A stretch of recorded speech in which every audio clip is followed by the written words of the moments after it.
It's the cleanest, safest city in Asia.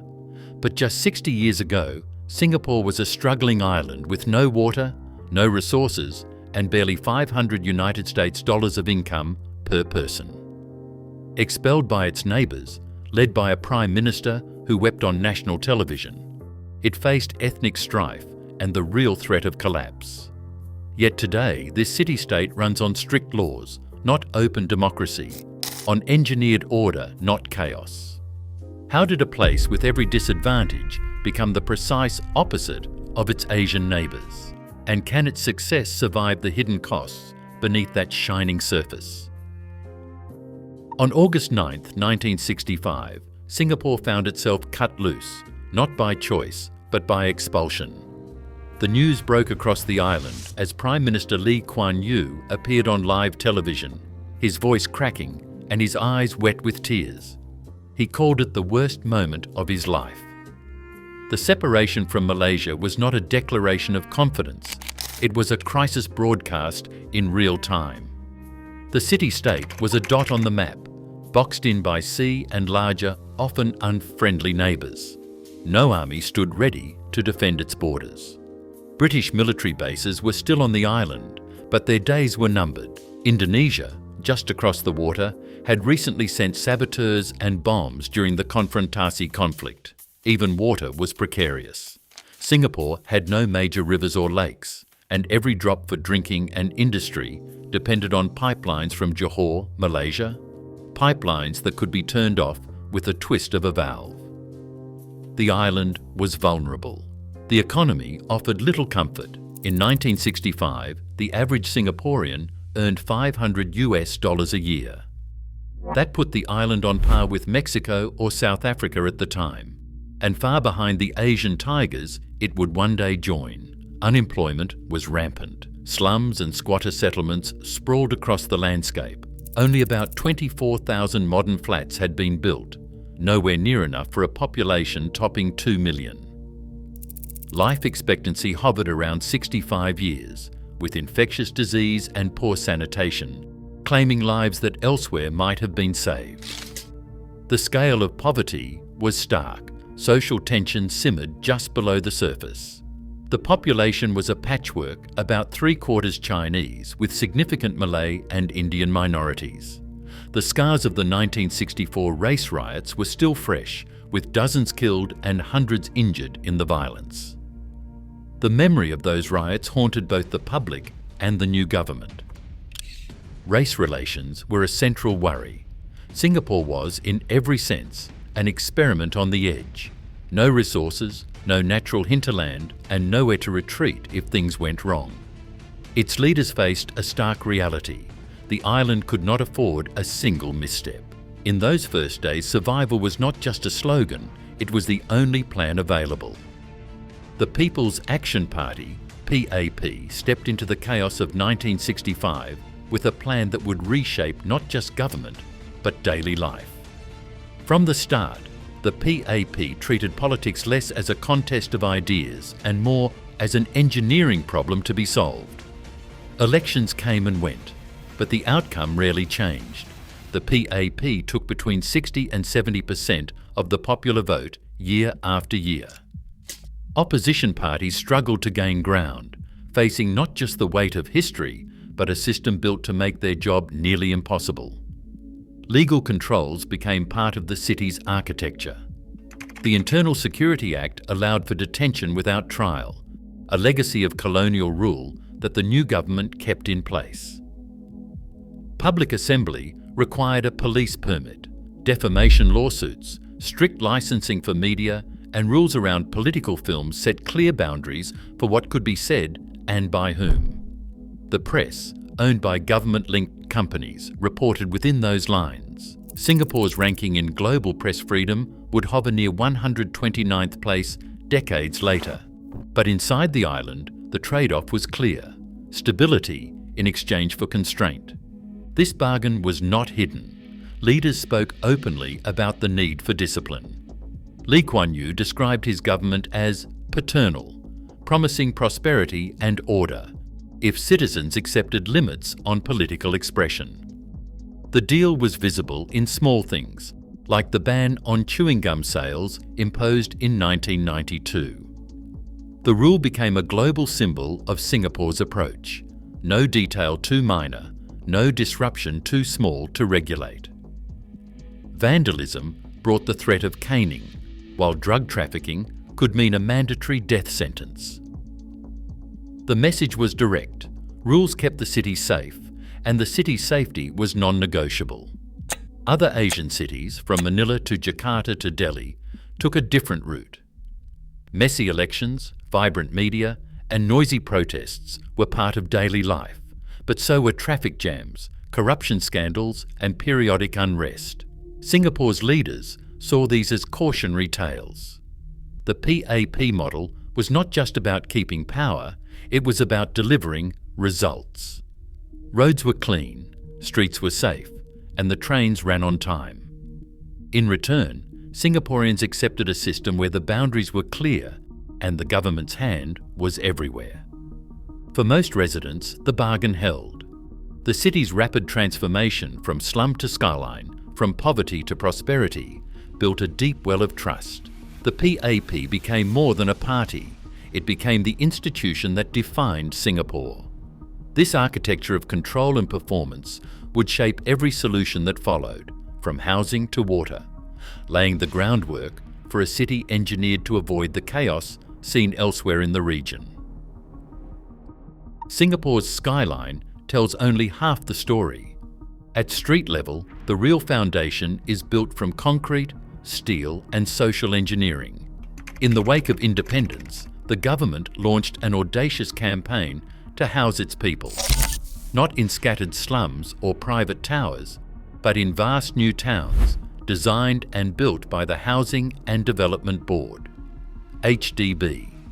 Today, about 80% of Singaporeans live in HDB flats. That is not just the world's highest share of public housing, it is a scale almost unimaginable elsewhere. In Tokyo, public housing barely registers. In Hong Kong, it is less than half the population, mostly in rental blocks. But in Singapore, the state owns about 90% of the land, and nearly 9 in 10 resident households own their homes through 99-year HDB leases. These are not anonymous towers dropped at random. Each HDB town is a self-contained ecosystem, with schools, clinics, markets and hawker centres folded into the grid. The design is intentional, right down to the open-air void decks that double as community spaces. But the most radical feature is invisible from the curb: the Ethnic Integration Policy, EIP. Introduced in 1989, the EIP sets racial quotas for every block and neighbourhood, mirroring the country's overall mix of Chinese, Malay and Indian residents. When a particular group's quota fills up, owners from that group cannot sell to buyers of the same ethnicity in that block. The rule is enforced monthly, flat by flat, with the aim of preventing ethnic enclaves from reforming, an echo of the violence Singapore endured in the 1960s. Supporters call it a safeguard against division, a way to turn neighbours into fellow citizens. Critics point out the cost. Minority families sometimes struggle to sell their flats, facing smaller pools of eligible buyers and lower resale prices. For most, the trade-off is accepted as the price of peace. The result is a city where, on any given floor, you are likely to find a cross-section of Singapore's ethnic tapestry, sharing lifts, playgrounds and daily routines. In Singapore, the home is more than shelter. It is the building block of a carefully managed national identity. Engineers in Singapore faced a riddle that few other cities ever encounter: how to supply water to millions with no rivers, no lakes, and almost no natural groundwater. The answer was to build a system that does not just rely on one source, but four. Today, the island's taps are fed by water caught from rain, imported from Malaysia, recycled from wastewater, and pulled from the sea. 2/3 of Singapore's land now acts as a water catchment, with reservoirs stitched into the urban fabric. The Marina Barrage, completed in 2008, dammed the mouth of the bay and turned salt water into a freshwater reservoir at the city's heart. It is flood control, drinking water and city park, all engineered into one. But the most audacious leap came with NEWater. By treating used water through microfiltration, reverse osmosis and ultraviolet light, Singapore's plants produce ultra-clean water that is piped straight back into industry and blended into reservoirs. 5 NEWater plants now supply a large share of the city's needs, especially for factories and tech parks. Desalination plants, running along the coast, convert seawater into drinking water, with enough capacity to keep the city running even in a drought. The goal is clear. By 2060, recycled and desalinated water should cover nearly all demand, making imported water a backup, not a lifeline. Scarcity shaped not just the pipes beneath the streets, but the skyline above. Land is so limited that every new building must replace its footprint with greenery on rooftops, terraces and vertical gardens. The Urban Redevelopment Authority and Building and Construction Authority set a target by 2034 out of 5 buildings will be green certified. Super trees at Gardens by the Bay rise 50 metres, wrapped in living plants and fitted with solar panels. Singapore now has more tree cover than it did in 1965, despite decades of construction. The city's planners call it a city in a garden, where engineered nature is woven into every block, and survival depends as much on invention as on rainfall. In Singapore, owning a car begins with a certificate of entitlement, a government quota system that sets the price of entry at over 100,000 Singapore dollars before the car itself. Only 12% of residents own cars, a stark contrast to cities like Los Angeles or Kuala Lumpur. For everyone else, the mass rapid transit system is the backbone of daily life, moving 3 million people every day. Trains run with precision, and nearly every neighbourhood is within walking distance of a station. The entire island, from Changi Airport in the east to Jurong's industrial parks in the west, is accessible in under 45 minutes by public transport. Mobility here is more than convenience. It is national strategy. Changi Airport, a hub linking Singapore to 150 cities in 50 countries, handled nearly 400,000 flights a year before the pandemic. In 2023, almost 60 million passengers passed through its terminals. The Jewel complex features a 40-metre indoor waterfall and 280 shops, turning transit into an experience and cementing Singapore's global image. Aviation, including airlines, logistics and tourism, generates close to 10% of the country's GDP. Singapore's gateway mindset extends to finance and manufacturing. The city-state manages about $4 trillion in assets, ranking among the world's top wealth centres.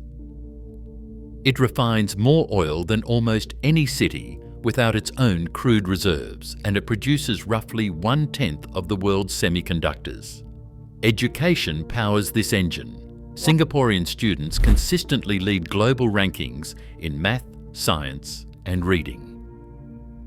English is the classroom language, and every child learns a mother tongue. At age 12, students are streamed into academic tracks, a system praised for results but debated for its pressure. Teachers are drawn from the top of each class and they are paid well. About 1/5 of the national budget goes to education, seen as the ultimate investment in survival. Mobility, global connectivity, and world-class schooling form the pillars that turn a resource-poor island into one of the world's most prosperous societies. Singapore's prosperity runs on invisible labour. Out of 5.9 million people, nearly 1.5 million are foreign workers, builders, cleaners, shipyard hands, and domestic helpers. For the lowest paid, daily life unfolds behind the high fences of purpose-built dormitories scattered on the city's fringes. About 300,000 men sleep in shared rooms, sometimes 12 to a space, with communal bathrooms and kitchens. The system is engineered for efficiency, not comfort. For years, these dorms stayed out of sight and out of mind. Few Singaporeans visited, and most never thought about who swept the streets or poured the concrete for the next HDB tower. That changed abruptly in 2020. As COVID-19 swept the globe, Singapore's case numbers spiked, not in the city's gleaming malls or offices, but in the dormitories. Within weeks, tens of thousands of migrant workers were quarantined as outbreaks spread through cramped quarters. The city's hidden engine man was suddenly in the spotlight. Journalists and advocates described conditions: triple-decker bunks, locked gates, lines for showers, and little space for distance or privacy. The government responded with mass testing, food deliveries, and promises to build new, lower-density dorms. But the pandemic exposed a two-tiered reality. While citizens worked from home, migrant workers faced months confined to their rooms, unable to leave even after the city reopened. Singapore's model depends on this workforce, essential, yet always temporary. They build the skyline but cannot stay. Work passes are tied to employers, families remain abroad, and almost none will ever become permanent residents. Advocacy groups keep pressing for better pay, safer conditions, and more dignity. The city's order and cleanliness are no accident. They rest in part on the lives and labour of people who remain largely unseen. Singapore's streets are some of the safest in the world, but that sense of security comes at a visible cost. The country's intentional homicide rate sits at just 0.2 per 100,000 people, so low that violent crime barely registers in annual police reports. Yet the legal machinery behind these numbers is anything but gentle. Caning is still handed down by the courts for more than 30 offences, from vandalism to immigration violations. Each year, thousands of men are sentenced to receive lashes from a rattan cane, administered on bare skin in prison. The government argues that these punishments are essential deterrents, especially against crimes like robbery and drug trafficking. The death penalty remains on the books for murder and certain drug offences. After a 2-year pause during the pandemic, executions resumed with force. In 2022 and 2023, at least 11 people were hanged each year, almost all for drug trafficking. This puts Singapore among the highest per capita execution rates globally. Officials defend the policy as a necessary shield against the drug trade, insisting that clear laws and harsh consequences keep the city safe. Human rights groups, on the other hand, call these measures excessive, arguing that caning and capital punishment cross the line into cruelty, and that safety could be achieved without such severity. For most Singaporeans, the outcome is clear. It is possible to walk alone at night, to leave a bag unattended, to trust that order will be maintained. But the trade-off is always visible, written into the criminal code and enforced with unwavering consistency. Singapore's future is shaped as much by its limits as by its achievements. In a city-state where freedom of expression is tightly managed, the press operates under close watch. Reporters Without Borders ranks Singapore 129th out of 180 countries in press freedom, a reminder that open debate is not part of the national design. Yet within this controlled environment, a complex tapestry of beliefs coexists. About a third of residents identify as Buddhist, nearly 1 in 5 as Christian, and significant Muslim and Hindu communities round out the mix. Every major religion is recognised with public holidays: Chinese New Year, Hari Raya, Deepavali, Christmas, Vesak Day, woven into the national calendar. The Maintenance of Religious Harmony Act gives authorities the power to intervene if religious leaders threaten social peace, making harmony a matter of law as well as habit. But beneath the surface, new vulnerabilities press in. Singapore's total fertility rate has slipped to 0.97, the lowest in the world, far below the replacement level. The population is aging and the workforce relies increasingly on immigration, raising questions about identity and cohesion. Meanwhile, climate change threatens the very ground the city stands on. About a third of the island sits less than 5 metres above sea level. The government has committed at least 100 billion Singapore dollars over the next century to defend the coast with seawalls, polders and raised developments, a scale of investment few cities can match. Singapore's model has delivered safety, prosperity and order, but its resilience will be tested by forces that cannot be engineered away. The next chapter depends on whether a society built on planning can adapt to the unpredictable. Singapore's experiment rewrites the rules for what a city can be, proving that order and prosperity can be engineered, but not without cost. As climate threats and demographic shifts intensify, its model faces mounting strain. The world watches, questioning where the balance between freedom and security should lie. In the end, even perfection demands its own price. What price would your city pay? Share your thoughts below.